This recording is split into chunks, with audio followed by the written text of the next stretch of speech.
हम लोग श्रीमद् भागवतम के दूसरे स्कंद के दूसरे अध्याय के 32वें श्लोक को देख रहे हैं। 31 में क्या देखा था? प्रधान शरीर से को त्याग करके अब वह भगवान से मिला है आध्यात्मिक शरीर प्राप्त करके। तेनात्मनात्मानमुपैति शांतम आनंदमानंदमयो वसाने एतां गतिं भागवतीं गतो यः स वै पुनर्नेह विशच्यते अंग। हे अंग परीक्षित महाराज, तेना उस प्रधान से युक्त शरीर से तेनात्मना उस प्रधान युक्त शरीर को से मतलब लय गति होते हुए उसको प्रधान को त्यागते हुए आत्मानम परमात्मा को भगवान महाविष्णु को उपैति वह प्राप्त करता है। कैसे भगवान है? शांतम, वे शांत हैं अर्थात निर्विकार हैं। आनंदम मतलब आनंदमय है और आनंदमय अवसान है, वह इस प्रकार से वह आनंदमय स्थिति को प्राप्त करता है। एताम भागवतीम यह गतः, जो यह मतलब जो व्यक्ति इस प्रकार से भागवती गति को प्राप्त करता है। इस पे एक चीज बताना मैं भूल गया। दशम स्कंद 12वां अध्याय 39वां श्लोक, अघासुर की मुक्ति हो गई तो बड़ा आश्चर्य हुआ। तो उस पर सुखदेव गोस्वामी जी कहते हैं कि देखिए, जो व्यक्ति सकृत स अंग प्रतिमा सकृदादिता से कुछ है ना, कि जो दिखाई श्लोक दिखाई जिनके अंग की या प्रतिमा की मूर्ति को या अंग की छवि को क्या लिखा है? सकृत अंग प्रतिमा आंतारहिता मनोमयी भागवतीम ददौ गतिम, भागवती गति। तो एक बार भी कोई भगवान के रूप को मनोमय जबरदस्ती मन में लेके आ जाता है तो उसको भगवान भागवती गति देते हैं, जो यहाँ पे उस क्रम मुक्ति वाले व्यक्ति को प्राप्त हो रहा है। तो अब देख रहे हैं कि भगवान के रूप का दर्शन करना कितना शक्तिशाली है। इसीलिए मान लो कोई मंदिर नहीं जा पाए तो वह जूम पे या इंटरनेट के माध्यम से भगवान का दर्शन रोज करे। कितने कपड़े बदल बदल के आ रहे हैं भगवान सुबह रात में चेंज करते हैं, उसके बाद दर्शनार्थी में चेंज करते हैं। 2-2 घंटा सज रहे हैं हमें भागवती गति देने के लिए।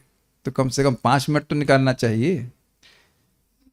आप बताओ कि आप 2 घंटा सजो, मान लो उस व्यक्ति के लिए जो खाली 5 मिनट आपको देखना चाहे, अब वो क्या है, देखता ही नहीं हमारी तरफ। लेकिन भगवान रोज 2-2 घंटा सज रहे हैं कि नहीं, खूब सच के आ रहे हैं कि भाई कम से कम कुछ तो देख ले, क्योंकि और उसके बदले में भी वही लाभ देने वाले हमको। स्पष्ट है, आप देखिएगा 10, 12, 39 बोलेंगे 39। तो ये है। और ऐसे भगवान जब अघासुर में प्रवेश कर जाएं तो अघासुर की मुक्ति हो तो कहना ही क्या। तो सोचिए, रोज अगर आप दर्शनार्थी भगवान को देखते हैं, मंगल आरती में देखते हैं, तो फिर सत्य बात है कि भागवती गति प्राप्त होगी। यहाँ पे प्रश्न बन सकता है कि भागवती गति हमें कैसे प्राप्त होगी। तो ये समझ लीजिए, फिर रिपीट कर रहा हूं, रूप ध्यान, नाम ध्यान, नाम उच्चारण और लीला स्मरण, ये सबसे प्रबल साधन है। तन्नाम रूप चरिता दिसु कीर्तनानो स्मृत्यो क्रमेण रसना मनसी नियोजन तिष्ठन ब्रजे तदुनराग जनानुगामी कालम नई दखिल मृत्युपदेश सारम। भगवान के रूप का स्मरण, भगवान के नाम और उनके चरित का वर्णन श्रवण, यही करते हुए व्यक्ति को ब्रज में रहना चाहिए। सबसे सर्वश्रेष्ठ सेवा है, इसको समझने का प्रयास कीजिए। मन मना, उससे अधिक भान चाहते नहीं कुछ। तो एताम गतिम भागवतीम गतो, या जो व्यक्ति इस भागवती गति को प्राप्त कर जाता है, स वै वह निश्चित ही पुनर्न इह, पुनर् इस जगत में नहीं, विसज्जते आसक्त होता है, दोबारा जगत में दोबारा कभी नहीं आएगा। अब वह इस विषय का उपसंहार कर रहे हैं। उपसंहार मतलब होता है, उपसंहार समझते हैं आप लोग, कंक्लूड कर रहे हैं कि समाप्त कर रहे हैं। वर्णन हो रहा था 2 मुक्ति के मार्गों का, सद्य और क्रम, और एक और मार्ग का, और ऐसे भी आप कर सकते हैं, मुक्ति के 2 मार्ग, क्रम और सद्य और क्रम। और दूसरा डिवीजन ऐसे हो सकता है कि 2 मार्ग, एक मुक्ति का मार्ग और एक बंधन का मार्ग।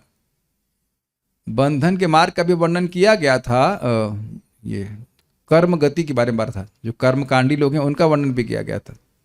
उसको शुरुआत में आप लोग नहीं पढ़ रहे हो कि वेद का ऐसा शैली है कि लोगों को भ्रामक वस्तुओं के पीछे लगाते हैं, तो उसका भी वर्णन किया। तो उस तरह से भी आप कह सकते हैं कि दो मार्ग का वर्णन किया। लेकिन यहाँ पे बात कर रहे हैं कि हम लोग यहाँ जो श्लोक की बात कर रहे हैं वो कह रहे हैं कि ये यद्वा करके अर्थ लेंगे। मेन अर्थ ये है कि दो मुक्ति के मार्गों का वर्णन मैंने तुमको इस प्रकार से किया, ये श्लोक का विषय है। बस उपसंहार कर रहे हैं इसको, समझ में आ रहा? उपसंहार समझते हैं, कंक्लूड करना का। अब ये अभी तक मैंने आपको ये दो मुक्ति के मार्गों का वर्णन किया, और ये सनातन मार्ग है, और अपने मन से नहीं किया, यह वेदोक्त है और ये सनातन मार्ग है। हमेशा से जीव अगर मुक्त हो रहा है तो इस प्रकार से मुक्त होता है, सद्य या क्रम। Is it okay? Please stand, mic आपके पास। एते श्रुति ते नृपवेद गीते, एते श्रुति ते नृपवेद गीते, त्वयाभिपृष्टे च सनातने च, त्वयाभिपृष्टे च सनातने च, ये वै पुरा ब्रह्मण आहतुष्ट, ये वै पुरा ब्रह्मण आहतुष्ट, आराधितो भगवान् वासुदेवः, आराधितो भगवान् वासुदेवः। एते श्रुति ते नृपवेद गीते, एते श्रुति ते नृपवेद गीते, त्वयाभिपृष्टे च सनातने च, त्वयाभिपृष्टे च सनातने च, ये वै पुरा ब्राह्मण आहतुष्ट, ये वै पुरा ब्राह्मण आहतुष्ट, आराधितो भगवान् वासुदेवः, आराधितो भगवान् वासुदेवः। एते श्रुति ते नृपवेद गीते, एते श्रुति ते नृपवेद गीते, त्वयाभिपृष्टे च सनातने च, त्वयाभिपृष्टे च सनातने च, ये वै पुरा ब्रह्मण आहतुष्ट, ये वै पुरा ब्रह्मण आहतुष्ट, आराधितो भगवान् वासुदेवः, आराधितो भगवान् वासुदेवः। एते श्रुति ते नृपवेद गीते, एते श्रुति ते नृपवेद गीते, त्वयाभिपृष्टे च सनातने च, त्वयाभिपृष्टे च सनातने च, ये वै पुरा ब्रह्मण आहतुष्ट, ये वै पुरा ब्रह्मण आहतुष्ट, आराधितो भगवान् वासुदेवः, आराधितो भगवान् वासुदेवः। माइक दीजिए। एते श्रुति ते नृपवेद गीते, एते श्रुति ते नृपवेद गीते, त्वयाभिपृष्टे च सनातने च, त्वयाभिपृष्टे च सनातने च, ये वै पुरा ब्रह्मण आहतुष्ट, ये वै पुरा ब्रह्मण आहतुष्ट, आराधितो भगवान् वासुदेवः, आराधितो भगवान् वासुदेवः। हे महाराज परीक्षित, आप इतना जान लें कि मैंने आपकी समुचित जिज्ञासा के प्रति जो भी वर्णन किया है वह वेदों के कथनानुसार है और वही नित्य सत्य है। क्या जिज्ञासा थी? किम श्रोतव्यम, क्या सुनना चाहिए, किसको? जो मरणासन है या मरने वाला है और अम्रियमाण व्यक्ति। और दूसरा बात यहाँ पे वर्णन किया ही था, यदि जिहासुम, जब वह शरीर त्यागना चाहता है, तो उसके बाद क्रम सद्य मुक्ति क्रम मुक्ति का वर्णन हुआ था। इसे साक्षात भगवान कृष्ण ने ब्रह्मा से कहा था, क्योंकि वे ब्रह्मा द्वारा समुचित रूप से पूजे जाने पर उनसे प्रसन्न थे। एक बात बड़ी इंटरेस्टिंग है कि अगर वाकई भगवान प्रसन्न होते हैं तो आपसे कहेंगे।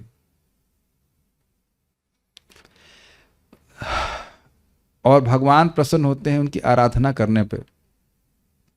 ये बहुत महत्वपूर्ण बात है कि जब हम जाप करते हैं, अभी भागवत पढ़ रहे हैं, एक यज्ञ है जो भगवान को प्रसन्न करता है, प्रसाद खा रहे हैं, ये सभी चीज़ें जो भी कोई यज्ञ हम भगवान की प्रसन्नता के लिए करते हैं, भगवान उससे प्रसन्न होते हैं। और होते हैं तो कुछ बोलते हैं, हृदय से भी बोलते हैं, शास्त्र के द्वारा से भी बोलते हैं, और हमें गाइडेंस देते हैं। और यही बात वहाँ बोल रहे हैं कि वहाँ पे साक्षात भगवान श्री कृष्ण ने ये ज्ञान ब्रह्मा जी को दिया, जब वे भगवान के द्वारा आराधित हुए, भगवान उनके द्वारा आराधित हुए और प्रसन्न हुए। यहाँ भी हम देख रहे हैं कि भगवान शब्द के द्वारा सहायता कर रहे हैं, है कि नहीं? भगवान और भगवान के शब्द में भेद नहीं है। और दूसरी बात कि ये सनातन पद्धति है। सनातन, ये बहुत बड़ी मिस्टेक है आजकल के स्कॉलर्स में कि वो सोचते हैं कि वेद 5-4 साल पहले आया। ये बहुत बड़ी मूर्खता है। जो व्यक्ति 50 साल पहले आया है वो कह रहा है कि वेद 5-4 साल पहले आया है। समझ में आया? जो कीड़ा 15-20 साल या 30 साल पहले पैदा हुआ वो कह रहा है कि वेद 5-4 साल पहले आया, जबकि स्पष्ट लिखा है कि ये सनातन है। सनातन की धारणा है नहीं, कीड़ों की बात सुननी नहीं है, हमें शुकदेव गोस्वामी की बात सुननी। तो शुकदेव गोस्वामी कह रहे हैं कि जो आपने प्रश्न किया था कि क्या सुनना चाहिए, क्या सुनना चाहिए, तो व्यक्ति कैसे मुक्त होगा उसके बारे में सुनना चाहिए। उधर वेदों की बात नहीं सुननी चाहिए। आप लोग दूसरे श्लोक में देखे होंगे ना, दूसरा श्लोक में कि वेद का ये शैली है कि जीव को व्यर्थ की बातों में, व्यर्थ की वस्तुओं में को प्राप्त करने के लिए प्रेरित करती है। ठीक है ना? शाब्दस्य ही ब्रह्मणा एष पंथा। तो यह भी हमने सुना, क्या नहीं सुनना चाहिए ये भी पूछा आपने, तो यह भी बता दिया। समझ में आ रहा है श्लोक? प्रश्न याद है ना कि क्या सुनना चाहिए और क्या नहीं सुनना चाहिए, किसका भजन करना चाहिए, किसका नहीं करना चाहिए। तो ये स्पष्ट समझ में आ रहा है ना कि क्या सुनना चाहिए, किसका भजन करना चाहिए, स्पष्ट समझ में आ रहा है। देखिए वास्तवतः बात तो समझ में आ रही है कि सद्य मुक्ति के लिए ट्राई करना चाहिए कि तुरंत मुक्त हो जाओ, और नहीं तो भगवान का भजन तो करना ही चाहिए। यदि अगर भोग की इच्छा भी है तो वहां भी क्लियर कर दिया गया था कि जो गति भगवान के भक्तों को प्राप्त है, गंतव्य है उनका जो प्राप्त है, वह कर्मकांडी को प्राप्त नहीं है। तो ये सुनकर के आप क्या करने वाले हैं? कर्मकांड नहीं करने वाले हैं, भगवान का भजन करने वाले हैं, यद्यपि भौतिक इच्छाएं भी क्यों ना हो।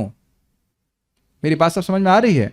तो श्रोतव्य विषय यही है कि हम भगवान की भक्ति के बारे में सुने, स्पेशली योग के बारे में सुने।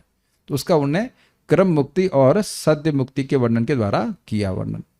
ठीक है, तो ये सब महाराज के द्वारा महाराज परीक्षित के द्वारा पूछा गया था, और अब कह रहे हैं कि यही चीज भगवान ने बताई थी ब्रह्मा जी को। ये पूरी शैली श्रीमद् भागवत में बारंबार आप श्रवण करेंगे कि ये जो आपने प्रश्न किया, इस प्रश्न का उत्तर ये प्रश्न पहले भी किया गया है, और इस प्रश्न का उत्तर पूर्व के आचार्यों ने इस प्रकार से दिया। प्रभुपाद इस बात को एम्फसाइज करेंगे।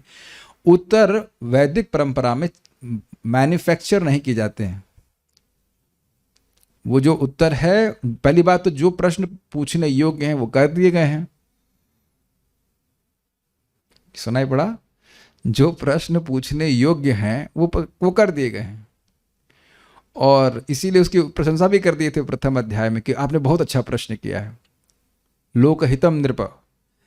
और जो प्रश्न नहीं करने चाहिए उनके उत्तर है नहीं, इसलिए आप और हम लोग को उसी में संतुष्ट रहना चाहिए कि उस प्रश्न की कोई जरूरत नहीं है। जैसे जीव कैसे इस जगत में गिरा, इस प्रश्न की कोई जरूरत नहीं है, इसीलिए शास्त्र इसका उत्तर ही नहीं दे रहा है। तो यहां बड़ा स्पष्ट बता रहा है, पिछले श्लोक में सुना आपने, न विशद्यते पुनः, वो दोबारा नहीं गिरेगा। अगर ये प्रश्न करें कि क्या मैं आध्यात्मिक जगत पहुंच के वापस गिर सकता हूं, तो इस प्रश्न का उत्तर क्या है? नहीं आओगे। तो ये रेलेवेंट प्रश्न है। जो भी आवश्यक प्रश्न है वो कर दिए गए हैं भागवत में, और उसको हमें सुनना है, उसका उत्तर समझना है। Is that okay? ये प्रश्न करना कि भगवान कृष्ण नीले क्यों हैं, इसका शास्त्र कुछ वर्णन नहीं करता है, केवल बोल रहा है कि वो नीले हैं। इस प्रश्न का महत्व नहीं है।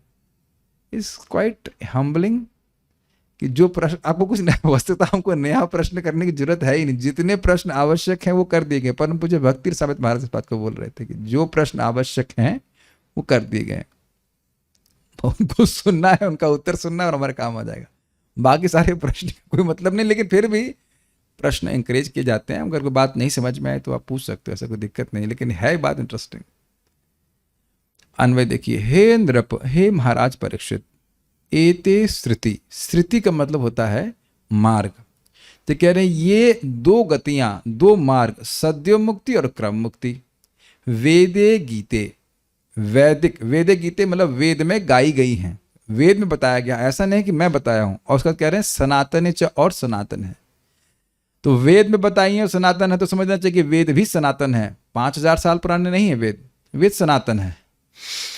तो वैदिक है और सनातन है, मतलब मैंने अपने मन से आपका उत्तर नहीं दिया है, प्रामाणिक है। Is it okay? क्यों बोले हैं आप? ये त्वया अभिपृष्ठ, जो तुम्हारे द्वारा ठीक से पूछे जाने पर, ठीक से पूछे जाने का अर्थ क्या है? जो तुमने सुंदर प्रश्न किया था कि क्या सुनना चाहिए, बहुत अच्छा प्रश्न आपने किया था, तो उसके इस कारण से मैंने ये 2 मार्ग आपको बताए।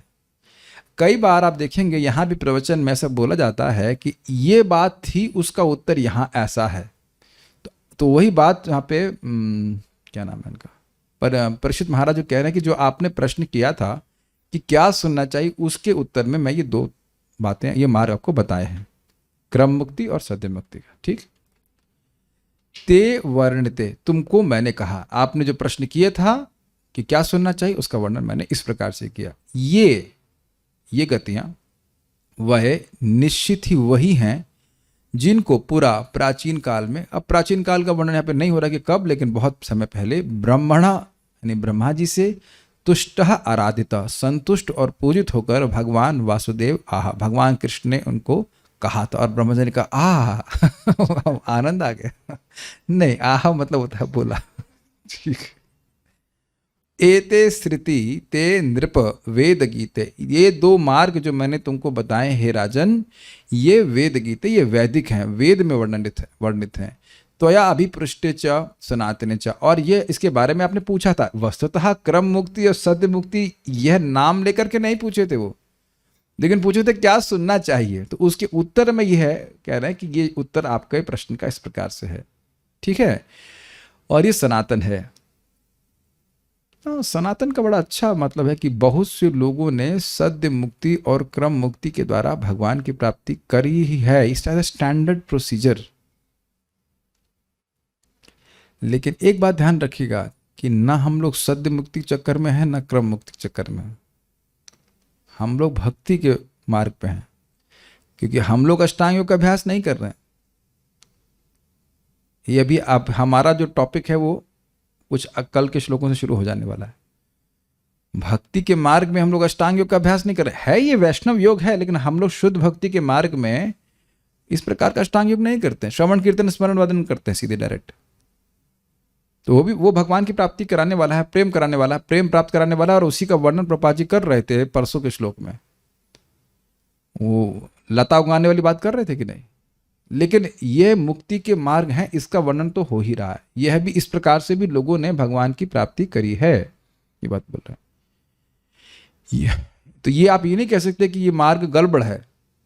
वैदिक मार्ग है और सनातन मार्ग है, हम लोग उसका पालन नहीं करते। ये वही यानी कि यही 2 गतियां निश्चित ही पूरा प्राचीन काल में ब्रह्मण आह, ब्रह्मा जी को कहा। किसने कहा? ये वही का मतलब समझ रहे हैं कि ऐसा नहीं कि मैं कुछ और बोल रहा हूं, यही बात ब्रह्मा जी को बताई गई थी। जैसे आप देखेंगे प्रवचन में भी मैंने कई बार बोला है इस तरह से, मैं महाराज से ये सुना और मैं आपको वही बात बोल रहा हूं जो मैंने महाराज से साक्षात सुना। Is it? आप लोग भी ऐसे बातें करते होंगे, अरे हमने एकदम सामने सुना, वही बात आपको बता रहा हूं। तो उससे लोग का विश्वास बनता है ना कि हाँ प्रभु जी या जो भी आपको बोल रहा है, आप भी बोल रहे हो, तो हाँ इन्होंने वही बात बोल रहे हैं जो हमको सुनाई गई थी। ऐसा ही सूत गोस्वामी बोल चुके हैं प्रथम अध्याय में, स अहम वह श्रावयिष्यामि यथाधीतम यथामति। जो मैंने सुखदेव गोस्वामी से सुना था वही मैं आपको सुनाऊंगा, जितनी मेरी मति है, जितना मेरा मैं उसका अध्ययन कर पाया हूं। तो यह सुन करके बड़े प्रसन्न हुए थे, है कि नहीं? मैं कहूं, मान लीजिए कि मैंने परम पूज्य राधा गोविंद महाराज से वो प्रश्न किया था और उन्हें वो जो उत्तर दिया था वो नहीं बताऊंगा, आपको कुछ और बताऊंगा, तो आप लोग प्रसन्न नहीं होंगे। क्यों? वो उत्तर क्यों नहीं बताएंगे आप? कि नहीं, वो उत्तर आप क्यों नहीं बताएंगे? प्रभुपाद जी के शिष्य कई बार बोलते हैं ना कि हम प्रभुपाद जी के पास थे, प्रभुपाद जी ने ऐसा बोला, और हम वही बात आपको बता रहे हैं। और मान लो कहें प्रभुपाद जी के पास थे, प्रभुपाद जी के सामने, तो वो जो बोले वो नहीं बता रहे, हम कुछ और बता रहे थे आपको, तो आप उसमें रुचि नहीं लेंगे। नहीं, आप नई बात क्यों बता रहे हैं? भगवान भी बात बोलते हैं ना कि ये जो ज्ञान मैंने तुम्हें इमं विवस्वित योगम प्रोक्त वाहनम अव्ययम, जो ज्ञान मैंने सूर्यदेव को दिया वही ज्ञान तुमको दोबारा दे रहा हूं। तो वैदिक परंपरा में ज्ञान परिवर्तित नहीं किया जाता है क्योंकि ज्ञान है। Make sense to you? ज्ञान नहीं होता है, संशय होता है तो परिवर्तन करते हैं। Catching this point? ज्ञान ज्ञान क्या है? शायद ये है, दूसरा आदमी शायद वो है, शायद ये है। लेकिन अगर हम प्रैक्टिकल वे में बोलें कि ये सामने क्या है तो कहेंगे कैमरा। कल क्या बोलेंगे? कैमरा बोलेंगे, और परसों कैमरा, क्योंकि पता है कि ये कैमरा है। और नहीं पता हो तो व्यक्ति संशय करता रहेगा, क्या है, पता नहीं, ये भी हो सकता है, वो भी हो सकता है। और यही हो रहा है कि ब्रह्मांड की सृष्टि कैसे हो रही है? बिग बैंग से हो रही है, सॉलिड स्टेट थ्योरी से हो रही है, ये हो रही है। थ्योरी से नहीं हो रही है, खाली थ्योरी दी जा रही है। थ्योरी से सृष्टि नहीं हो रही है, क्योंकि थ्योरी के पहले ही उससे सृष्टि हो चुकी है। सुना है आपने? सोचा कभी? थ्योरी के पहले सृष्टि हो चुकी है, और थ्योरी देने वाले का विनाश भी हो जाएगा। अव्यक्तादीनि भूतानि व्यक्त मध्यानि भारत अव्यक्त निधनान्य एवं तत्र का परिदेवना। उसके लिए शोक करने की जरूरत नहीं है। थ्योरियां आएंगी जाएंगी, लेकिन सृष्टि चल रही है ना? तो नहीं जानने के कारण दूसरी दूसरी थ्योरी आ रही है। अग्रीड? तो यहां पे बात हो रही है, संशय रहित होकर के आप विचार कीजिए कि इसमें कोई कठिनाई नहीं, कोई घबराहट नहीं है। सत्य मुक्ति क्रम मुक्ति एकदम प्रमाणिक बात है, इसीलिए कह रहे हैं ये वही निश्चित ही, संदेह मत कीजिए। पूरा पहले ब्राह्मण ब्रह्मा जी को कहा गया, किसके द्वारा? तुष्ट आराधित। दो शब्द हैं यहाँ पे, एक आराधित और दूसरा तुष्ट। दोनों को पकड़ना होगा। कहेंगे आप कि भाई हम भी तो भगवान की आराधना कर रहे हैं, तो भगवान संतुष्ट हैं, लेकिन जब पूरा तृप्त होते हैं, या कैसे जितनी मात्रा में तृप्त होते हैं उतना ज्ञान देते हैं। महाराज बहुत सुंदर तरह से समझाते हैं इसको कि देखिए, हम सब लोग जन्म ले रहे हैं, सभी जीव जन्म ले रहे हैं, और स्पेशली मनुष्य तो जन्म ले ही रहा है, लेकिन भगवान अंदर चुप बैठे रहते हैं, एकदम कुछ नहीं बोलते। कोई व्यक्ति प्रश्न नहीं करता है कि मैं आंखें दी किसने? साइंटिस्ट ने तो दी नहीं, माँ बाप ने भी नहीं दी। कोई आज तक प्रश्न किया? कोई प्रश्न नहीं कर रहा है कि आंखें दी किसने और किस प्रयोजन के लिए। और भगवान भी चुप बैठे कि मैंने दी है मेरे भजन के लिए। कभी सोचे नहीं आप लोग, भक्ति में आने से पहले जब तक आप भगवान को प्रणाम ना करें, भगवान के बारे में सुने नहीं, आंख किस लिए दी हैं? रूप देखने के लिए। कौन सा रूप देखने के लिए? ये इस पे एकदम चुप रहते हैं भगवान। एकदम चुप रहे थे कि नहीं बताओ जीवन में?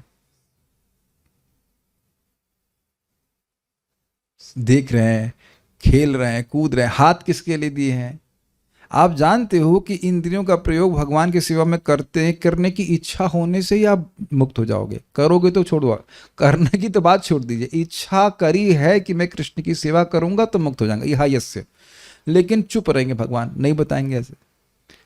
क्यों बताया था मयूर आपको पैदा होते ही? हाँ, संसार दावा नललीढ़ लोका। रोज गाने के बाद भी तो याद नहीं रहता कि संसार कष्ट का घर है। एनीवेज, नहीं बताया ना भगवान ने। तो जब कोई व्यक्ति भजन करता है, भगवान उससे संतुष्ट होते हैं, तब भगवान ज्ञान प्रकाशित करते हैं। ये भगवान गीता में स्पष्ट बोलते हैं ना। क्या श्लोक है चतुश्लोकी गीता का? 10.11 तेषाम एव अनुकम पार्थम अहम अज्ञानजम तमः नाश्यामि आत्मभावस्तु ज्ञान दीपेन भास्वता। जो लोग भगवान की कथा में रमनते हैं, अच्छा लगता है, उसमें तुष्यन्ति, तुष्ट होते हैं, तो उनकी उस प्रकार की तुष्टि से भगवान संतुष्ट होते हैं। भगवान की कथा बोधयन्तः परस्परम, एक दूसरे को बताते हैं भगवान के बारे में, तो भगवान प्रसन्न होते हैं। प्रसन्न होकर क्या करते हैं? तेषाम एव, केवल उन्हीं के ऊपर जो इस प्रकार से कथा कीर्तन में लगा हुआ है। आप देख लीजिए, भगवद गीता प्रमाण है। तेषाम एव, उन्हीं पे कृपा करने के लिए, तेषाम एवानुकंपार्थम, उन पे कृपा करने के लिए, अहम अज्ञान जम तम, जो उनके स्वरूप के अज्ञान से जनित तम है, अंधकार है। इस समय हम नहीं समझ रहे ना हम कौन है, तो ये अंधकार है। नाशयामी, उसको मैं नाश करता हूं। कैसे नाश करते हैं? अंधकार तो हृदय में अंदर में है, तो कहते मैं भी तो वहीं बैठा हुआ हूं। नाश्यामी आत्म भावस्त, उनके भाव में स्थित होकर के ज्ञान दीपे न भास्वत, ज्ञान के दीप को मैं भास्वत कर लेता हूं। बड़ा सुंदर बात है। जब हम गीता भागवत पढ़ रहे हैं, इससे भगवान प्रसन्न होते हैं, उसमें कोई संदेह नहीं है। सुनने की इच्छा से प्रसन्न होते हैं, सुनने की तो कहना क्या। तो जब प्रसन्न होंगे, आराधित होंगे, तो भगवान कहेंगे।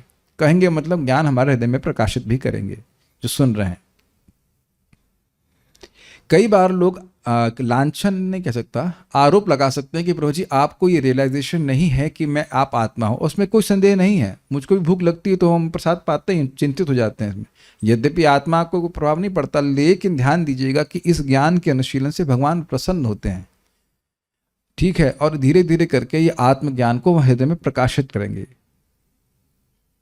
आपने देखा होगा कोई लाइट होती है जो धीरे धीरे डिमर से ऑन की जाती है। सिनेमा में होता था ऐसा, वो धीरे धीरे लाइट ऑन करते हैं, ऑफ भी ऐसे करते हैं, ऑन तो धीरे धीरे करते ऐसे।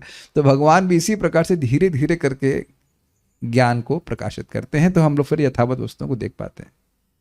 तो मैं खाली बोल रहा था किस शब्द पे, तुष्टः आराधितः, यानी एक और बात आप सीख रहे हैं कि आराधित होने पे ये नहीं कि भगवान कहने तू तो कुछ कर ही नहीं रहा है, तू तो कुछ कर ही नहीं रहा है, तू तो बहुत कम कर रहा है। तुष्ट होते हैं, और कैसे तुष्ट होते हैं? अथा पुंबी द्विजा श्रेष्ठा वर्णाश्रम विभागशः स्वनिष्ठितस्य धर्मस्य संसिद्धे महरितोषणम। प्रथम स्कंद के दूसरे अध्याय में सूत गोस्वामी जी कह रहे हैं कि देखो, ये जितना भी वर्ण और आश्रम की व्यवस्था है, चाहे वो गृहस्थ हो, ब्रह्मचारी हो, चाहे कोई भी हो, उसका उद्देश्य है भगवान हरि को संतुष्ट करना। तस्मात्, इसलिए एकेन मनसा, एक मन से भगवान, तस्माद् एकेन मनसा भगवान सात्वतां पति श्रोतव्यः कीर्तितव्यश्च ध्येय पूजश्च नित्यदा। इसलिए व्यक्ति को जो भगवान श्री कृष्ण भक्तों के स्वामी हैं उनके बारे में श्रोतव्य, सुनना चाहिए, कीर्तन करना चाहिए, स्मरण करना चाहिए और पूजन करना चाहिए। आप लिंक कर पा रहे हैं कि हम लोग भगवान को कैसे आराधना कर सकते हैं? श्रवण, कीर्तन, स्मरण, ये तो 3 फ्री की चीजें हैं। और पूजन में भी कोई कठिनाई है, पत्रम पुष्पम फलम तोयम इत्यादि, ये 4 चीज करने से भगवान संतुष्ट हो जाते हैं। ये है हमारे जीवन का सार। तो ऐसा करने से भगवान संतुष्ट, आराधित होते हैं और इससे भगवान प्रसन्न होते हैं। जीरो के तो कोई प्रश्न आएगा ना कि भगवान को कैसे ब्रह्मा जी ने आराधित किया, तो ये तरीका है। तो कौन से भगवान थे? क्या शंकर जी थे? क्या ब्रह्मा जी थे? नहीं, ब्रह्मा जी तो हो नहीं सकते, ब्रह्मा जी आपने से तो बोलेंगे नहीं। कौन से? दुर्गा मैया। कौन थे? तो कहते हैं स्पष्ट, भगवान वासुदेव, जो षड ऐश्वर्यपूर्ण भगवान है, वो उन वासुदेव भगवान ने ब्रह्मा जी को ज्ञान दिया। भगवान वासुदेव तो 5000 साल पहले आए। तो ये व्यक्ति समझ नहीं रहा है कि भगवान शाश्वत हैं और अजोपि स नव्यात्मा इत्यादि हैं, और तो वह भगवान ब्रह्मा जी के भी बाप हैं। तो बाप ही ज्ञान देता है। 3 ब्रह्म हृदय आदि कवये मुह्यन्ति यत सूर्य। ब्रह्मा जी को ज्ञान देने वाले भगवान है। यद्यपि वो आदि हैं, शुरुआत के हैं, पुराण हैं। पुराण का अर्थ क्या है? पूरा प्लस णा, णा मतलब नए। पूरा है, पुराने हैं, लेकिन हमेशा नए हैं। और नए होने का कारण ये नहीं कि वो रूपांतर कर रहे हैं, बिना रूप परिवर्तन किए नए जैसे लगते हैं। लगते नहीं ना जैसे हैं, समझ कीजिएगा, लगते नहीं कि लग रहे हो अंदर से बुढ़े हो, ऐसा नहीं है। नए हैं, यद्यपि पूरा है, सबसे पहले के हैं, लेकिन वो अड़ा नव है। गीता पढ़ने का फायदा होता, कर रहे हो, आ रहे हो गीता क्लास में, आते हो कभी कभी, रोज नहीं। अमृत रोज नहीं पीना चाहिए। मे बी विल बिकम अमृत। श्रीधरी देखिए, ऊपर युक्त तो ये दोनों मुक्ति के मार्ग हैं जिनका वर्णन किया गया 10 श्लोकों में क्रम मुक्ति, और उसके पहले वाले श्लोकों में सत्य मुक्ति का वर्णन हुआ। 4 श्लोक में हुआ था, जहां तक मुझे स्मरण आ रहा है, ऐसे कुछ था। सद्य मुक्ति 4 श्लोकों में हो गई और क्रम मुक्ति 10 में हुई, तो सोच लीजिए कितनी दिक्कत है कि नहीं? सद्य में ट्राई करना चाहिए। हे राजन, निर्भिद्य मूर्धना विसृजेत परम गतः, अर्थात अनपेक्ष पुरुष ब्रह्मरंध्र का भेदन करके शरीर त्याग कर देता है। इस तरह से मैंने सद्यो मुक्ति नामक एक मार्ग को बतलाया। ये पढ़ा था आप लोग ने। विसृजेत परम गतः का अर्थ था कि वह अपने भौतिक यानी स्थूल और सूक्ष्म शरीर दोनों को त्याग करके भगवान के पास चला जाए, ये बात थी। और ब्रह्मरंध्र को देखिए, इससे यही सूचित हो रहा है कि ब्रह्मरंध्र फोड़ करके व्यक्ति सीधे भगवान के पास जाता है। कल एक प्रश्न किया जा रहा था कि क्या ब्रह्मरंध्र फोड़ करके अलग अलग ग्रहों में भी जा सकते हैं क्या? ऐसी प्रतीति तो नहीं हो रही है। बड़ा स्पष्ट लिखा जा रहा है कि ब्रह्मरंध्र निर्भिद शब्द क्या है? निर्भिद्य मूर्धना विसृजेत परम गता। एकदम स्पष्ट तो यही सुनाई पड़ रहा है, दिख रहा है कि ब्रह्मरंध्र को फोड़ करके भगवान के पास जाएगा। इतनी मेहनत क्यों करेगा उन्हें? Come on. और यदि प्रयासन के बाद उसमें यह नहीं वर्णन हो रहा है कि वो कहां से फोड़ के निकलेगा। हाँ, वो हो सकता है आँख से निकले, कहाँ से कहाँ हमको नहीं पता, लेकिन वो उसका वर्णन नहीं हुआ। लेकिन ऐसा स्पष्ट वर्णन जो हो रहा है वो यही हो रहा है कि ब्रह्मरंध्र फोड़ने के बाद व्यक्ति सीधे भगवान के पास ही जाएगा। इस प्राकृत जगत में कहीं उसका इंटरेस्ट नहीं होगा। ये जो सुखदेव गोस्वामी वर्णन किया, अब उसके डिटेल किसी को और पता होता मुझे, अभी मैं ये स्वीकार कर रहा हूँ ये बात कि ब्रह्मरंध्र को फोड़ करके सीधे वह भगवान के पास जाएगा। उसके बाद यदि प्रयासन मतलब इच्छा, यदि उसकी इच्छा है तो वहां से शुरू करके 10 श्लोकों में वर्णन हुआ था क्रम मुक्ति के। उसके अगर यदि प्रयासम नृपपारमेष्ठम वैहायसानाम उत यद विहारम अष्टाधिपत्यम, ऐसे करके 3 चीज़ों के बारे में बोला था। यदि उसकी इच्छा है कि भाई अब हम ब्रह्मलोक जाएं, या जो वैहायस नाम लोग हैं उनके जो विहार स्थान है, क्रीड़ा स्थान है, उसको देखें, वहाँ घूमें सूढ़ें, या अष्ट सिद्धि प्राप्त करें, यह सब अगर हो तो अब वह अपने मन और सूक्ष्म इंद्रियों को नहीं त्यागे, और च मतलब प्राण, मन प्राण और इंद्रियों को ले करके वह चले, अपना ब्रीफ केस लेकर के चले और वह विभिन्न लोकों में जाएगा, वैश्वानर पहुंचे, इत्यादि इत्यादि। यही दूसरी मुक्ति का मार्ग है। ये दोनों गतियां वेद वर्णित हैं, मन कल्पित नहीं है। स्पष्ट समझ में आया? ये मैं अपने मन से उत्प्रेक्षा नहीं कर रहा हूं कि ऐसा है वैसा है, सुखदेव गोस्वामी बोल रहे हैं। अब आप बताइए, जब सुखदेव गोस्वामी ऐसा बोल रहे हैं कि ये मेरे द्वारा मन कल्पित नहीं है, I is not what I think, तो बताइए जो इस जगत का कीड़ा है वो कुछ आई थिंक बोले तो क्या वैल्यू है? बेसिकली हु केयर्स, यही बात है। इसलिए आपको क्या कहना चाहिए, ये मेरी समझावट है। जैसे अभी मैंने बोला कि हमको यही प्रतीति हो रही कि ये इतना समझ में आ रहा है। अगर इसके विपरीत या इसके कुछ और श्रेष्ठ अंडरस्टैंडिंग है, वी कैन एक्सेप्ट दैट। क्योंकि अगर मैं कुछ अंदाज से बोल रहा हूं और आप मान रहे हैं तो वो गलत है। सुखदेव गोस्वामी जी क्या बोले? ब्रह्मरंध्र को फोड़ करके व्यक्ति भगवान के पास जाता, इतना तो हम बोल सकते हैं। अब क्या क्रम मुक्ति में भी ब्रह्मरंध्र फोड़ा जाता है, जाता है, इसके बारे में मैं चुप रहूंगा, क्योंकि उनको वैसा सुखदेव गोस्वामी वर्णन नहीं किए, और वो यह भी वर्णन नहीं किए कि कहाँ से हम प्राण छोड़ते हैं अगर क्रम मुक्ति होती है। Those things he has not spoken in details, और इसलिए हम उस पर कुछ नहीं बोलेंगे।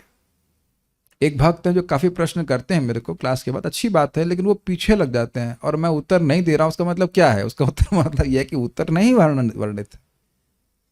ठीक है, पीछे लगिए, प्रश्न कीजिए, लेकिन जब नहीं है तो मैं कैसे बताऊंगा? परम पूज्य राधा कुंज महाराज बड़ा अच्छा बोलते हैं, नहीं हमको नहीं पता है, और नहीं पता है तो हम गलत ही बताएंगे। वेरी इंटरेस्टिंग ना, क्या सुंदर बात है ना। नहीं पता है, बहुत सिंपल बात है, नहीं पता है तो गलत ही बताएंगे। तो हमसे आप धोखा करवाना चाहते हैं? धोखा तो मत करो, धोखे के लिए फोर्स तो मत करो। नहीं पता तो नहीं पता, खत्म होगी बात। ठीक है, ये दोनों गतियां वेद, इसे पूछ रहे थे शायद दुर्वासा मुनि का शरीर तो आध्यात्मिक नहीं है। अरे भाई, आप दुर्वासा के बाप हैं क्या? पहले तो ये बताइए कि आध्यात्मिक शरीर क्या समझते हैं आप? हमें तो भौतिक शरीर का ही अनुभव है ना, तो कुछ चीजों में चुप रहना बेहतर है ना। मान लो दुर्वासा मुझे दिव्य हुए, तब जो व्यक्ति भगवान कृष्ण की परीक्षा ले सकता है, आई मीन कम ऑन, भी कुछ चुप रहना ही उचित रहता है ना कि वो व्यक्ति क्या है। तो आप कहेंगे कि अम्बरीश महाराज के प्रति अपराध क्यों कर रहे थे? अरे भाई, वो उसके बाद देखो क्या बोल रहे हैं, ये नाम श्रुति मात्रे नापमान भवति निर्मला, भगवान उनको प्रेरित करते हैं लीला कराने के लिए। तो इसलिए कुछ चीजों में चुप रहना उचित रहता है। समझ पा रहे हैं? कभी भी किसी को भी आप भगवान के बारे में बता रहे हैं, जो बात नहीं पता है, वहां पे चुप रह जाइए कि हमको ये बात पता नहीं, हम देख करके पढ़ के या भक्तों से पूछ के बताएंगे। ये नहीं है कि शुरू हो गया अपने से बताना, लग रहा है अब अगले ब्रह्मा जी आप हम ही को नियुक्त किया गया है। Is it okay? ठीक है, इसी का वर्णन वेद में इस श्लोक से हुआ है। अब देखो वेद की बात बता रहे हैं यहाँ, यदा सर्वे प्रमुच्यन्ते कामा यस्य हृदि श्रिताः अथ मोमृतो भवत्यत्र ब्रह्म समश्रुते। इस श्लोक के द्वारा सद्य मुक्ति का वर्णन किया है। इस श्लोक का अर्थ है कि जिस अवस्था में उपासक के हृदय की सारी कामनाएं समाप्त हो जाती हैं, उसी समय मर्त उपासक अमृत हो जाता है और इस लोक में ही ब्रह्म को प्राप्त कर लेता है। ये कठोपनिषद में है 2:3-14। तो श्रीधर स्वामी कोट कर रहे हैं कि ये वेदे गीते की व्याख्या कर रहे हैं कि वेद में ये वर्णित है, तो कहाँ वर्णित है? तो कह रहे हैं कठोपनिषद में वर्णित है। कठोपनिषद ये सब पहले ही रचित कर दिया गया है, सुखदेव गोस्वामी जी के पहले के बात है। ये सब के होने के बाद ही भागवत आई है ना, सारे उपनिषद सारा सब कुछ पुराण लिखने के बाद ही तो ये सब आया है। तो कह रहे हैं कि ये उपनिषद का श्लोक है। ये समझ में आई किसका वर्णन कर रहा है? ये सद्य मुक्ति का वर्णन कर रहा है। वो यहीं बैठे बैठे मुक्त हो गया। ये चीज आप लोग सुखदेव गोस्वामी के वचन में भी सुन चुके हैं, लब्धोपशांति। इस पर मैं और विचार कर रहा था, मैं क्लास में बोला नहीं। देखिए हम लोग अगर लोग थोड़ा बहुत समझते जानते हैं कि राहु होता है तो ये कार्य करता है, केतु की दशा होती तो ये कार्य करता है, तो हम लोग प्रभावित हो रहे हैं। अब ये सोचिए, न यत्र कालो, वहां पे काल और देवताओं का भी कोई प्रभाव नहीं है। This is very amazing state. नहीं, राहु हो, केतु हो या जो कुछ भी हो, जो प्रारब्ध, कुछ भी उस योगी को प्रभावित नहीं कर सकता। कितनी अद्भुत बात है, लब्धोपशांति। और ये एक और इस पर विचार करें, जब हमारे हृदय में भोग की कोई इच्छा ही नहीं है तो तुम करोगे क्या? तुम्हारा लीवर खराब कर दूंगा, कर दो, हु केयर्स। तुम्हारे खून में कमी ला दूंगा, मेरे खून में। अच्छेद्योयम अदाह्योयम अक्लेद्यशोष्य एवचा, गीता का श्लोक पढ़ा नहीं? क्या मेरी बात समझ पा रहे हैं? हम सब इनसे इसीलिए डरते हैं क्योंकि अभी हम आत्मा में स्थित नहीं। जिसको आत्मा में अनुभूति होगी तो कहेगा तुम करोगे तो तब जब पहले पकड़ोगे मुझको। है ना कितनी सुंदर बात। हम लोग कहीं घबराहट होती ना कि ये हो जाएगा वो हो जाएगा। क्यों हो जाएगा?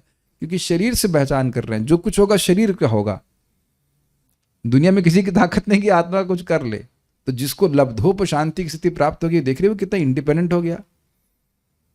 कोई कुछ नहीं कर सकता उसका। You must aspire to at least attain that stage. हमेशा हमेशा के लिए ना कोई श्राप दे सकता है, ना कुछ नहीं लगने वाला उसको। सब कुछ से प्रूफ हो जाएगा। हीट प्रूफ, वाटर प्रूफ, अग्नि प्रूफ तो आत्मा है ही, और देवता प्रूफ भी। सब कुछ नहीं कर पाएंगे उसका। वो याद आ रहा है आप लोग लब्धोपशांति के बारे में सुने थे? है ना, घबराहट तभी है ना। आपका ये क्या कहते हैं, रिमोट कंट्रोल फोड़ देंगे तो फोड़ दो।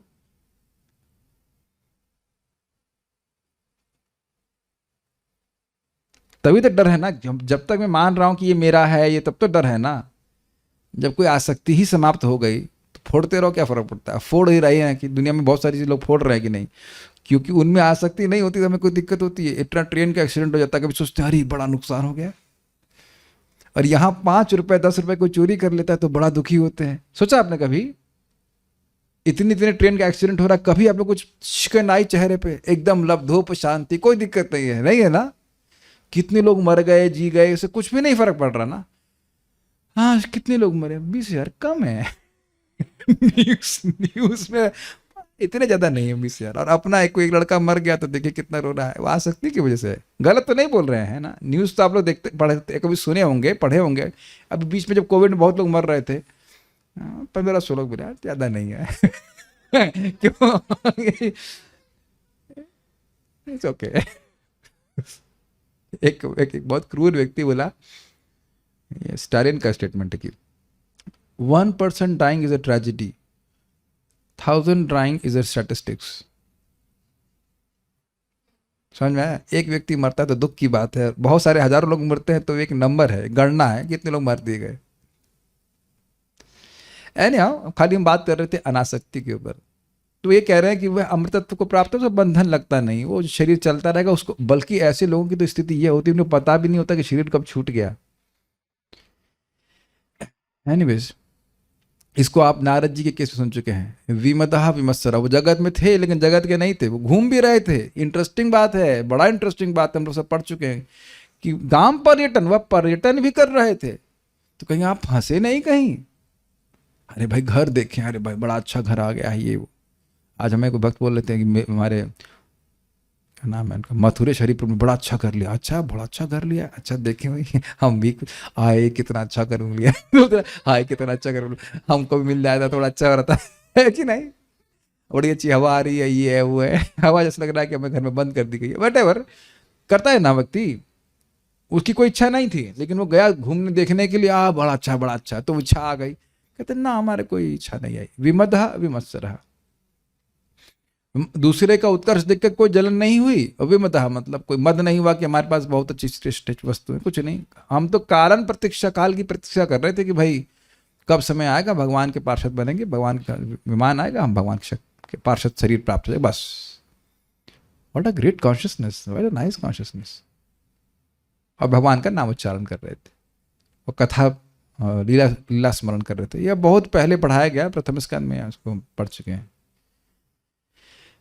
तो ये मैं इसकी व्याख्या कर रहा था कि कैसे जबकि सब इच्छाएं समाप्त हो जाती हैं तो व्यक्ति यहाँ पे रहते हुए भी मुक्त हो जाता है। तो ये सद्य मुक्ति का वर्णन है। आपने सुनी लिया था, विसृजेत, सारे सूक्ष्म और स्थूल शरीर को त्याग करके भगवान के पास चले गए। दूसरा वर्णन क्या करें, ते अर्चिर अभिसंभवंती, अर्थात वे सूर्य की प्राप्ति करते। तो ये क्रमशः बृहद आरण्यक उपनिषद में वर्णन है क्रम मुक्ति का। तो उसका पहला श्लोक वो बता रहे हैं। और आपको याद हो यही बात ऐसे करी थी हम लोगों ने यहाँ पे, सबसे पहले वैश्वानर लोक की प्राप्ति करता है, उसके बाद वो प्यूरिफाई होता है। तो कह रहे हैं कि मैंने कोई नई बात नहीं बताई, ये बृहद आरण्यक उपनिषद में भी ऐसा वर्णन है। बृहद आरण्यक उपनिषद यह श्रुति क्रम मुक्ति का वर्णन करती है। तो इस प्रकार से दो मुक्तियों का वर्णन हो गया। टीका समझ में आ गया आप लोगों को कि किस प्रकार से ये दो मुक्तियों का वर्णन या मार्गों का वर्णन श्रुतियों में है, ये श्रुति प्रमाणित है। दूसरा अर्थ क्या ले, अथवा मतलब दूसरा अर्थ ले रहे, अथवा न कर्मभिस्ताम गतिमाप्नुवन्ति, इस वाक्य के द्वारा दक्षिण मार्ग ध्रुव आदि मार्ग के भी सूचित किए जाने के कारण एते स्थिति यह द्विवचनांत प्रयोग किया गया है। समझ में आ रहा है इसका अर्थ।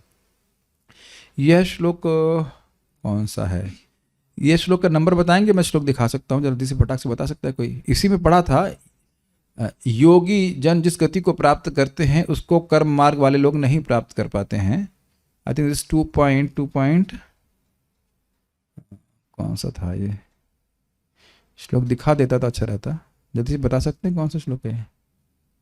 परम पदम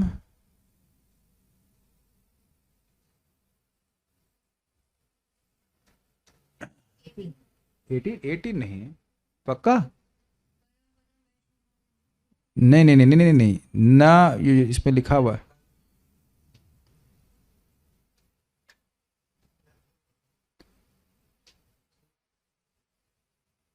योगियों को जो गति प्राप्त होती है, यदि प्रयासन के बाद वाला श्लोक रहा होगा ना,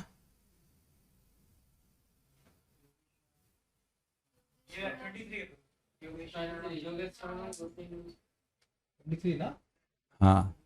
तो ये देखिए, योगेश्वराणाम गतिर्माहुरंतर बहिस्त्रिलोक्या पवनंतरात्मनाम न कर्भविस्ताम गतिमाप्नुवन्ति विद्या तपो योग समाधि भाजाम। तो यहाँ पे दो मार्ग का वर्णन हुआ कि नहीं।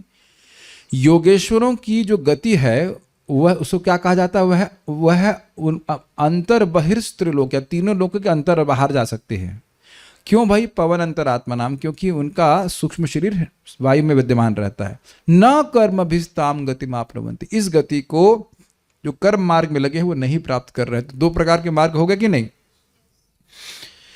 तो इसलिए कह रहे हैं कि यह भी यहाँ पे सूचित हो रहा है कि दो मार्गों का वर्णन श्रील सुखदेव गोस्वामी ने किया। एक मार्ग था जिसमें व्यक्ति बारंबार इस मृत्यु चक्र में आ जाता है, और दूसरा मार्ग है मुक्ति का मार्ग।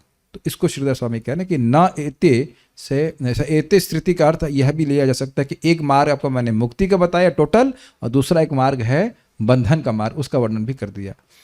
ठीक है, समझ पा रहे हैं टीका को। ठीक है, राजन आपने भी मुझसे जो यत श्रोतव्यम, क्या सुनना चाहिए इत्यादि प्रश्न के द्वारा जिन दोनों मुक्ति मार्गों को पूछा था, उन दोनों को मैंने कह दिया। अभी इंटरेस्टिंग है कि मुक्ति के मार्ग शब्द वह नहीं बोले हैं, खाली ये बोले कि क्या सुनना चाहिए। तो अपने से सुखदेव गोस्वामी उत्तर दे रहे हैं कि क्या सुनना चाहिए, कि इन मुक्ति के मार्गों के बारे में श्रवण करना चाहिए। क्यों, क्योंकि हम मरणासन है और हम यहाँ पे दुख भोग रहे हैं। मुक्ति के मार्ग में सुनेगा, के बारे में सुनेगा तो जो भी सेलेक्ट कर ले, सद्य सेलेक्ट कीजिए, क्रम सेलेक्ट कीजिए, लेकिन वह भगवान के पास पहुंच जाएगा। ये कहने का आपने ब्रूहि यद्वा विपर्यम इस वाक्य के द्वारा दक्षिण मार्ग को पूछा था, उसको भी मैंने कह दिया। क्या आशा है कि भाई क्या नहीं सुनना चाहिए, तो वह भी आपने श्लोक क्रमांक इज इट सेकंड ना, यहाँ पे बोल दिया कि भाई वेद का ये पंथ ही है, वेद की ये शैली ही है कि व्यक्ति को व्यर्थ की चीज़ों में वह निर्देशित करता है कि इसको प्राप्त करने के लिए प्रयास करो।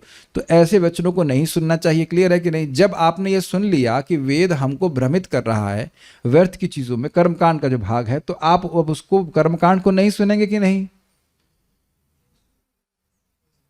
तो ये उत्तर हो गया ना कि किसको नहीं सुनना चाहिए। स्वप्ने शयान से कर श्लोक, जैसे सो रहा हो व्यक्ति, उसको जो प्राप्त भोग है कोई सत्ता नहीं है, तो उसी प्रकार से व्यक्ति को वेद के कर्मकांड के सेक्शन को नहीं सुनना चाहिए। तो क्या नहीं सुनना चाहिए, उसका उत्तर हो गया। Is it okay? तो कह रहे उसका भी मैंने बात कर दी। इस तरह से आपने जिन दोनों मार्गों के विषय में पूछा था वे ये ही दोनों गतियां हैं। तात्पर्य, परव्योम तक पहुंचने और फिर समस्त भौतिक बंधन से मोक्ष पाने के दो भिन्न भिन्न मार्ग हैं। या तो भगवत धाम पहुंचने का सीधा मार्ग सद्य मुक्ति होना चाहिए, सद्य युक्ति नहीं, सद्य मुक्ति, या अन्य उच्च लोकों से होकर धीरे धीरे पहुंचने की क्रमिक विधि, क्रम मुक्ति, नॉट युक्ति। वेल युक्ति मीन्स सॉल्यूशन लेकिन ठीक है, लेकिन क्रम मुक्ति ये वेदों के कथनानुसार यहां पर प्रस्तुत किए गए हैं। इस प्रसंग में वैदिक कथन इस प्रकार है, यदा सर्वे प्रमुच्यन्ते कामा ये अस्य हृदि श्रिताः अथ मर्त्य अमृतः भवति अत्र ब्रह्म समश्नुते। बृहदारण्यकोपनिषद 4:4-7। तो आप कहेंगे वहाँ कठोपनिषद बोला, यहाँ बृहदारण्यकोपनिषद बोला, वो श्लोक अलग अलग जगह रहता है। तथा ते अर्चिर अभिसंभवन्ति, बृहदारण्यकोपनिषद 6.2.15। तो ये दो श्लोक किस लिए प्रपात कोट कर रहे हैं, आपको समझ में आ गया? सद्य मुक्ति और क्रम मुक्ति का वर्णन कर रहे हैं। दो ही श्लोक एक ही मार्ग का वर्णन नहीं कर रहे हैं। जो हृदय रोग तुल्य समस्त भौतिक इच्छाओं से मुक्त हैं वे मृत्यु को जीतने में समर्थ हैं और अर्ची लोक में होकर भगवत धाम में प्रवेश करते हैं।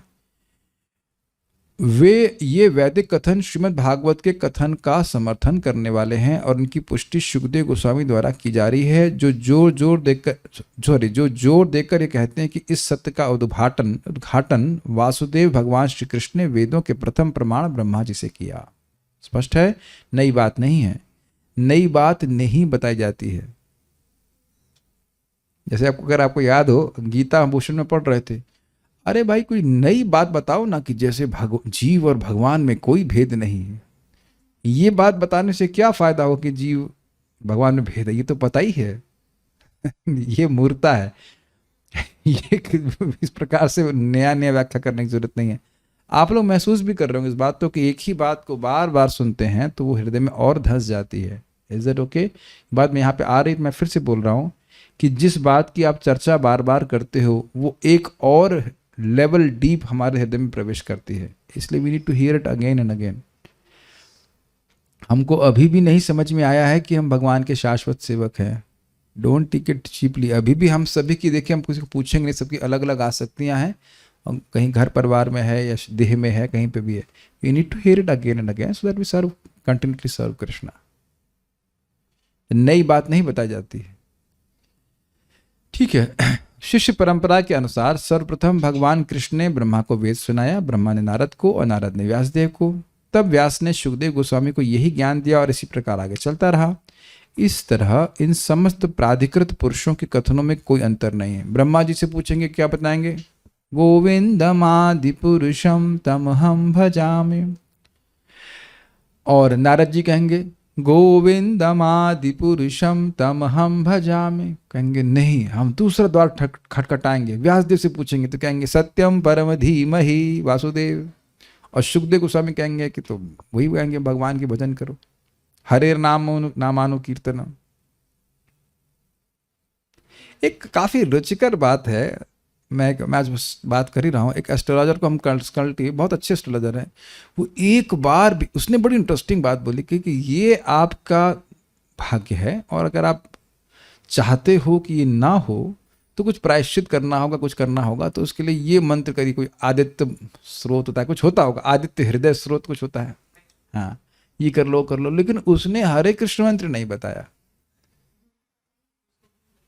क्योंकि उसको भी नहीं पता है कि हरे कृष्ण मंत्र सारे पाप काटने में ध्वस्त। मैं खाली से पूछ रहा था कितने होने के, 15 पंडित। हमने कहा मुझे करना होगा कि पंडित जी करेंगे? मजाक ले रहा, मजाक कर रहा था, हमको करना होगा कि पंडित जी करेंगे। मैं समझ रहा था क्या चाहते, नहीं पंडित जी करेंगे। आप कैसे करेंगे? हमने क्यों, हम ब्राह्मण, मैं बोला नहीं इसको, कहा हम ब्राह्मण नहीं है। खाली चुप होकर के मैं बोल रहा था, मैं सुन रहा था। 15 ब्राह्मण बैठेंगे, पैसा खर्च करेंगे। हमने कहा क्यों पैसा खर्च करेंगे? हम खाली मन में मैं खाली बोल रहा था, हरे कृष्णा कृष्णा कृष्णा हरे हरे, हरे राम राम राम हरे हरे। सारे पापों को ध्वस्त नहीं कर सकता है।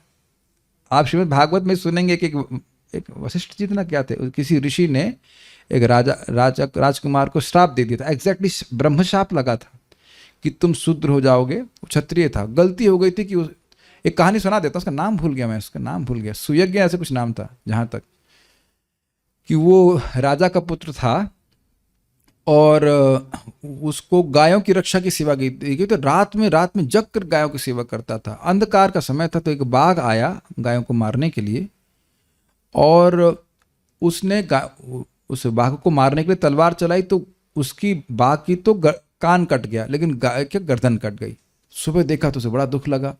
तो शायद वशिष्ठ जी थे, वशिष्ठ जी जो गुरु जी आए, वो देख लिए कि ये देख लिए अपनी दिव्य दृष्टि से कि ना, यह तो राजा नहीं बनेगा।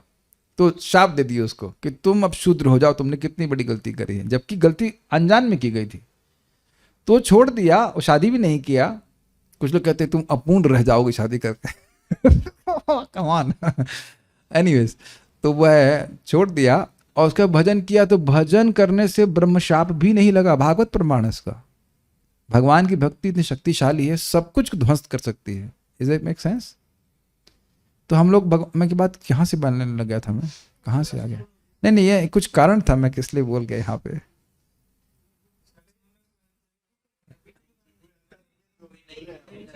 लेकिन ये बात यहाँ से कैसे आ गई? There was some connection I wanted to connect. हाँ, हम खाली कुछ तो बात कर रहा था मैं, कहाँ से बात आ गई? क्यों बात? हाँ, लेकिन ये बात कैसे आ गई? हाँ, हमें हरि नाम के ऊपर आश्रय लेना चाहिए, ये बात बोल रहा था। हाँ सॉरी, ये बात इसके लिए समझाने के चाहिए। तो परम विजय ते श्री कृष्ण संकीर्तनम, ये बात बोला जा रहा है। तो ये सब जो है ध्वस्त कर देता है भगवान का नाम। तो आप, एक इंटरेस्टिंग बात है कि एस्ट्रोलॉजी वगैरह का हेल्प आप ले सकते हो, but you can't put absolute faith on them. Can't put absolute faith. Absolute faith is on Krishna only. शुभाशुभ फलैरेवं मोक्ष से कर्म बंधनई संन्यास युग युक्तात्मा विमुक्त माम उपैश्यसि। कोई नहीं बता सकता कि आप भगवत धाम कब जाओगे, लेकिन भगवान बड़ा स्पष्ट मार्ग बता रहे हैं कि अपने कर्मों को करो भगवान के लिए, तपस्या जो कुछ भी करते हो भगवान के लिए करो, और भजन करो भगवान का, मनमना भवमत भक्त बने करो, तो तुम निश्चित मेरे पास आओगे, इसमें कोई संशय नहीं। तो एस्ट्रोलॉजी पे हम विश्वास करें कि भगवान पे विश्वास करें? भगवान की प्राप्ति करने के लिए भगवान पे ही विश्वास करें। भगवान ने जैसे ब्रह्मा जी को प्रसन्न होकर ज्ञान दिया था, तो उसी प्रकार से भगवान ने अर्जुन को पे प्रसन्न होकर के उनको ज्ञान दिया था भगवद गीता का, और वो स्पष्ट बता रहे हैं कि उनके पास हम कैसे पहुंच सकते हैं। उस पंडित जी को पता नहीं था कि जन्म कर्म च मे दिव्यम एवं युवेति तत्वतः त्यक्त्वा देहम पुनर्जन्म नेति मामेति सुवर्चना। और यदि किसी भक्त का जन्म होता भी है, तो उसने चक्रवर्ती पाद की टीका नहीं पढ़ रखी है कि भगवान के अरेंजमेंट से होता है ताकि भक्ति के जो लता है वो पल्लवित हो, भक्ति बढ़े, इसलिए नहीं कि वो कर्म के अनुसार जन्म ले रहा है। This is very interesting. तो हमें भगवान की बातों पे विश्वास करना चाहिए। इस तरह इन समस्त प्राधिकृत पुरुषों के कथनों में कोई अंतर नहीं, कोई नई बात नहीं बताई जाती, ये बोला जा रहा है। जो महाप्रभु ने हरे कृष्ण मंत्र बताया है वही श्रील प्रभुपाद जी हमको बता रहे हैं, और वही आगे प्रसारित किया जाना चाहिए। क्योंकि सत्य नित्य है, अतएव सत्य के विषय में कोई नवीन मत नहीं हो सकता। यही बात बता रहा था आपको, लोगों को ज्ञान है इसलिए वही बात बोलते हैं। इस पे हाँ एक और इंटरेस्टिंग बात बताऊंगा। प्रभुपाद जी से एक व्यक्ति बात कर रहा था, इंटरव्यू ले रहा था, तो कहा भगवान का वर्णन कीजिए, तो प्रभुपाद तुरंत ब्रह्म संहिता से बोलने लगे, बरहापीडम सॉरी क्या बरहावतम समसितम बुध सुंदरांगम इत्यादि। तो कहते ये तो आप ब्रह्म संहिता से बोल रहे हैं। तो महाराज प्रभुपाद बोले थे क्या न्यूज़पेपर से बोलूं? न्यूज़पेपर से बोलूं? न्यूज वालों को तो यही पता नहीं कि भगवान कौन है। अरे भगवान कौन है छोड़ दीजिए, कल कोई भक्त पूछ रहे थे, ये मतलब नए भक्त होंगे, बताए इंद्रिय क्या होता है? अरे भाई जब इन, और ये बड़ी उनकी गलती नहीं है, क्योंकि मैं नहीं समझ रहा हूं कि आप लोग को भी अगर स्मरण करें कि हमने पढ़ाई में कहीं हम इंद्रिय शब्द सुनते हैं, कभी सेंसेस के बारे में सुनते नहीं, सेंस माइंड सेंस और उसके बाद सेंस कंट्रोल, छी छी छी छी छू छू, गंदी बातें हैं सब। जब इंद्रियों के बारे में नहीं सुनते तो इंद्रिय कंट्रोल जैसी गंदी बात तो कभी हम सुन ही नहीं सकते, है कि नहीं। कोई भक्त यहाँ पे हाथ खड़ा कीजिएगा कि फिजिक्स केमिस्ट्री बायोलॉजी में, प्रतिदिन पॉलिटिकल साइंस में जरूर आता होगा, इंद्रिय संयम, इंद्रिय संयम शब्द ही नहीं है। एक भक्त यहाँ पे जर्नलिज्म वाले भी हैं, खूब लिखता पढ़त करते हैं, कह रहे ना हमने ये कभी लिखा नहीं, यानी किसी न्यूज़पेपर में सेंस कंट्रोल शब्द ही नहीं है ना। That's amazing. लाखों लाखों किताबें छप रही हैं, किसी में एक ये दो शब्द संयत इंद्रिय, ये तो संस्कृत हो गया, अंग्रेजी भी नहीं आती है। भगवान बोल रहे ना तत्पर संयत इंद्रिय, संयत इंद्रिय, इंद्रियों को संयम करने की बात नहीं आ रही। ये तो केवल योग की पुस्तकों में होती। तो खाली कहने का आशय यह था कि इस जगत में जितने भी वस्तुएं हैं उनको ज्ञान कुछ है नहीं भगवान के बारे में। वो नई नई बातें करेंगे, नए नए विषय इसमें बोलेंगे।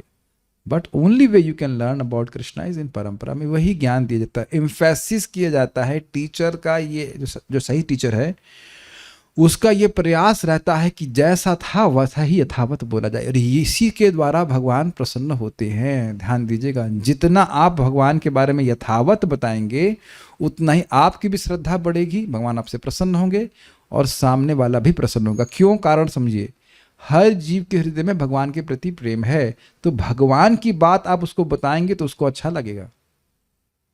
It's very interesting. और ये चीज हम लोग प्रथम स्कंद भागवत में सुन चुके हैं। व्यासदेव जी कह रहे हैं कि मैं क्यों असंतुष्ट हूं।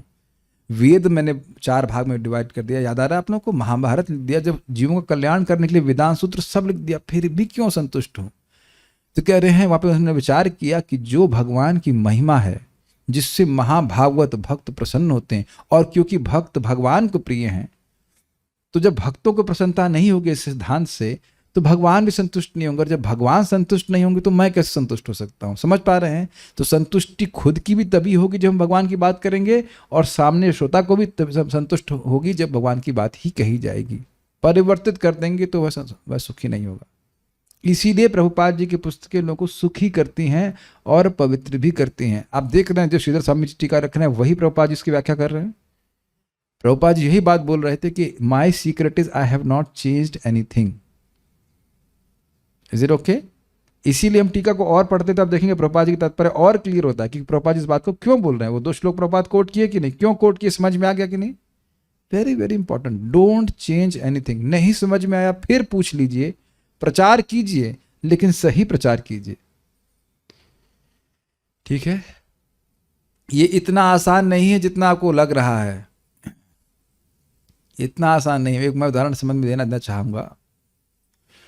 यही इसी क्लास में सुबह की क्लास का समय था, एक भक्त आए और मैंने एक बात बोली कि एक सन्यासी बोल रहे थे कि इस्कॉन मंदिर में, किसी भी इस्कॉन मंदिर में जप करते समय सुबह के समय ऐसा कोई नहीं समय होगा कि कोई एक व्यक्ति ना सो रहा हो।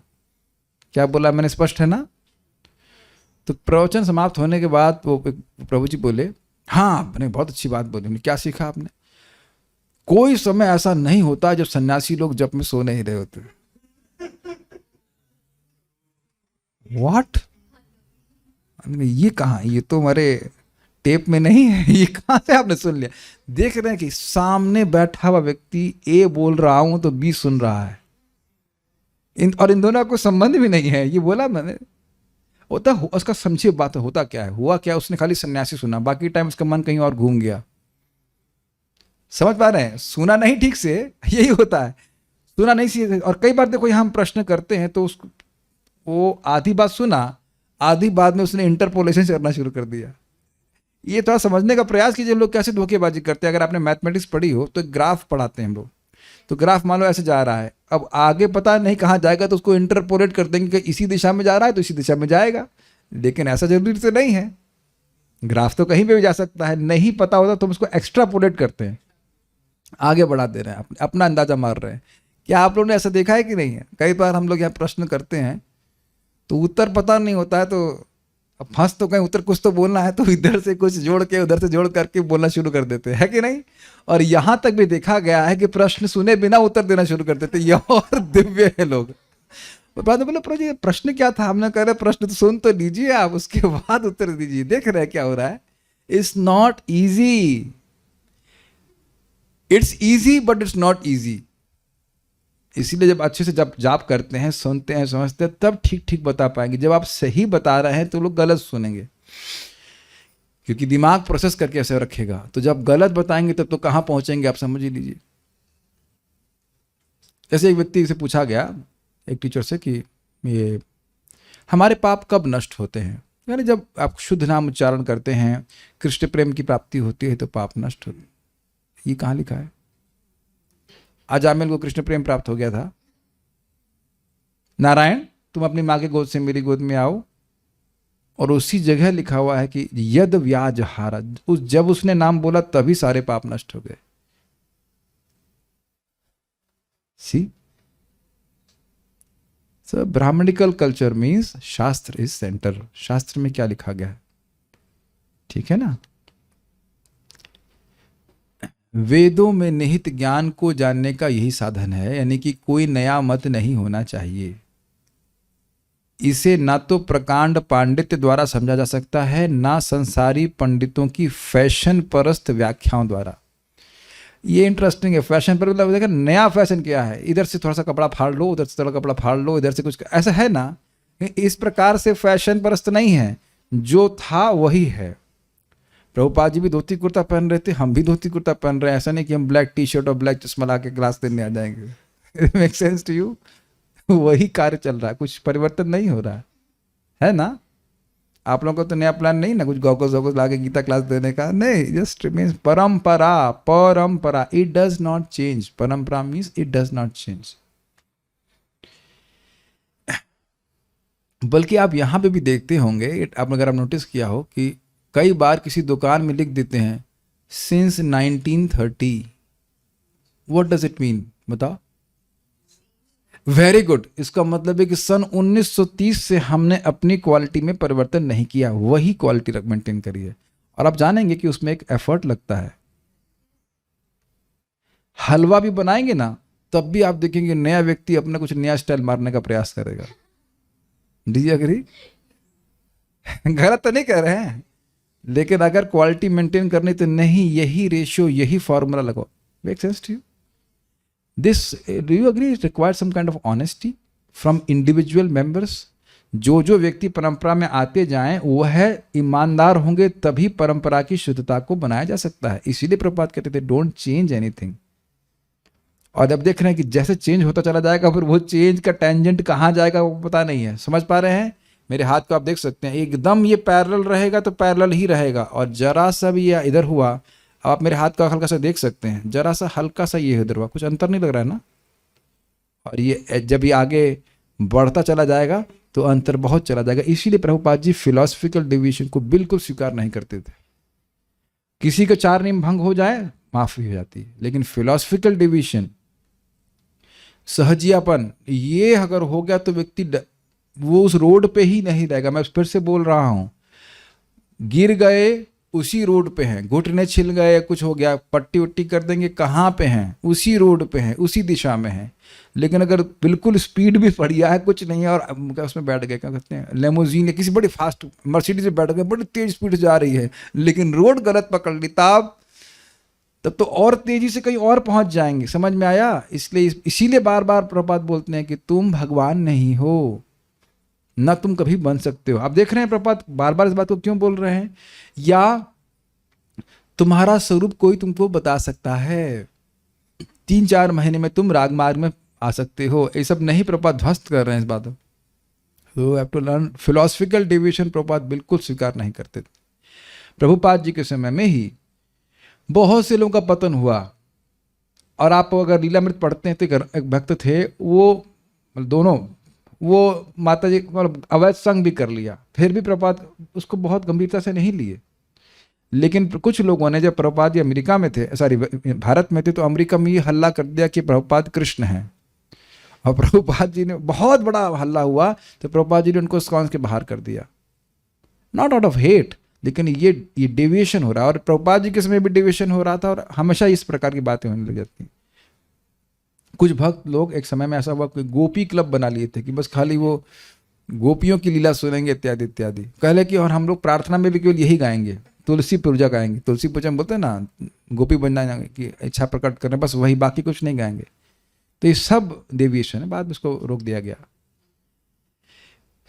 प्रभुपाद जी के ग्रंथों को पढ़ना चाहिए और धैर्य से भक्ति करनी चाहिए, ठीक है। कुछ भी फैशन परस्त नहीं सुनना है।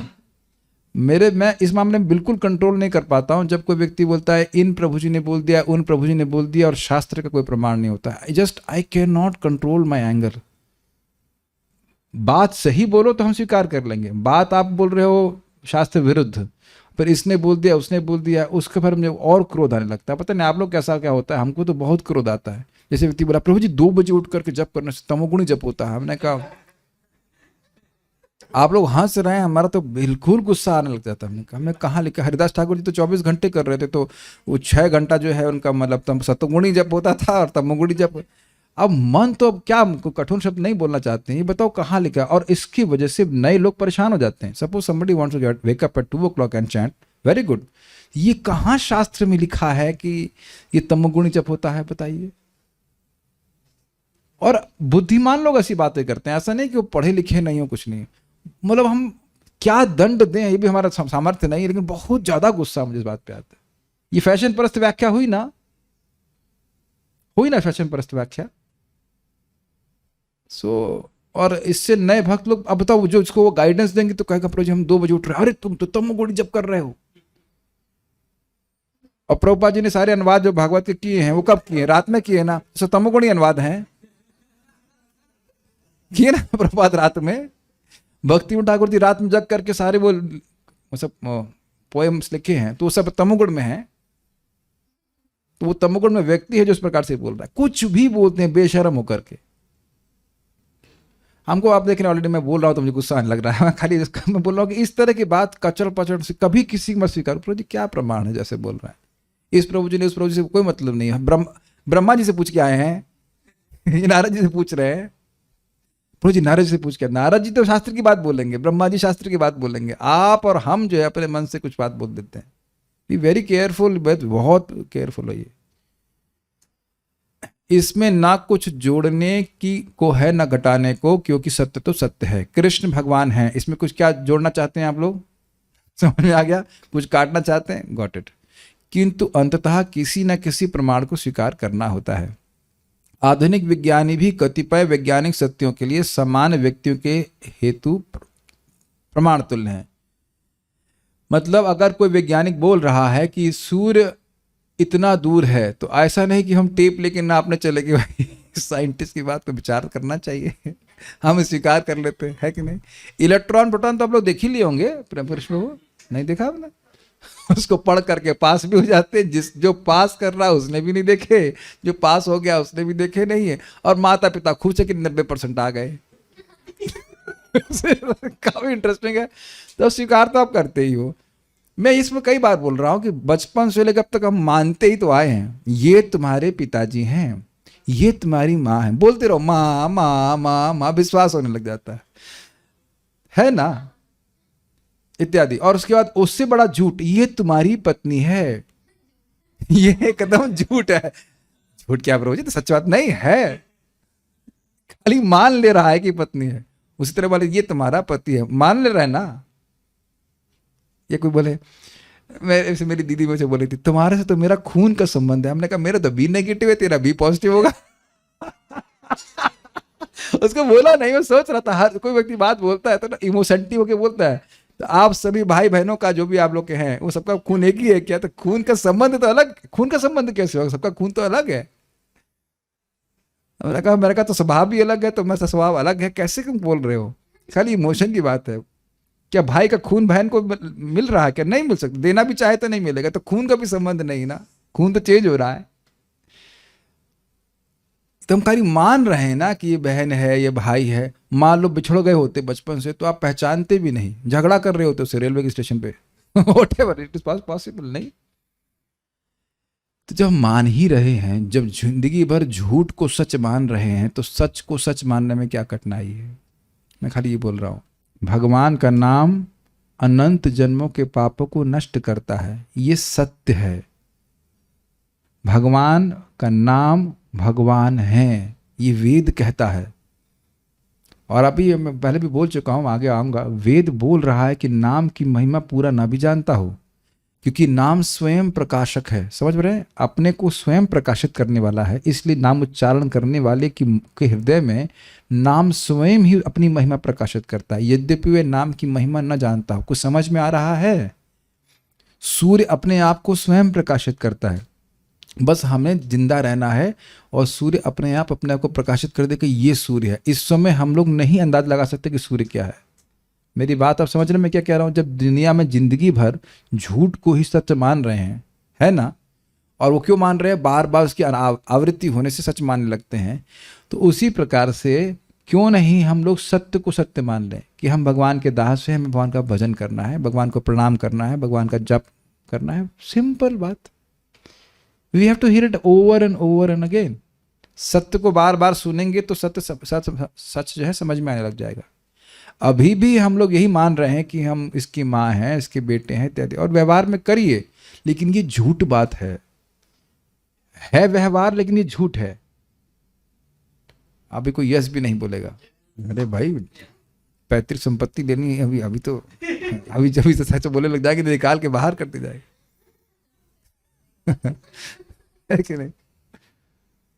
तो व्यवहार की बात अलग है, but internally we should never like this.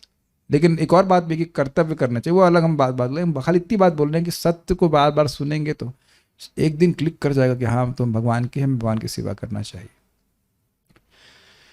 तो प्रभुपाद यहाँ पे कह रहे हैं कि हम लोग भी साइंटिस्ट की बात को प्रमाणित अपनी सामर्थ्य से नहीं कर सकते, सुन लेते हैं और स्वीकार कर लेते हैं। समान व्यक्ति विज्ञानी के कथन का पालन करता है। इसका अर्थ यह हुआ कि समान व्यक्ति प्रमाण का अनुगमन करता है। वैदिक ज्ञान भी इसी रीति से प्राप्त किया जाता है। समान व्यक्ति ये तर्क नहीं कर सकता कि आकाश ब्रह्मांड के परे क्या है। उसे चाहिए कि वह वेदों के कथनों को उसी तरह स्वीकार करे जिस तरह वे प्रामाणिक शिष्य परंपरा द्वारा स्वीकृत किए जाते रहे हैं। जैसे सूर्यदेव ने भगवान से स्वीकार किया नम्रता में, उसी प्रकार से सूर्यदेव से उनके शिष्य ने सुना, ऐसे ही स्वीकार करना चाहिए। भगवत गीता में भी 4th अध्याय में गीता को समझने की यही विधि बताई गई है। यदि कोई आचार्यों के प्रामाणिक कथन को नहीं मानता तो वेदों में वर्णित सत्य की उसकी खोज व्यर्थ ही होगी। वेदेश दुर्लभम, क्यों?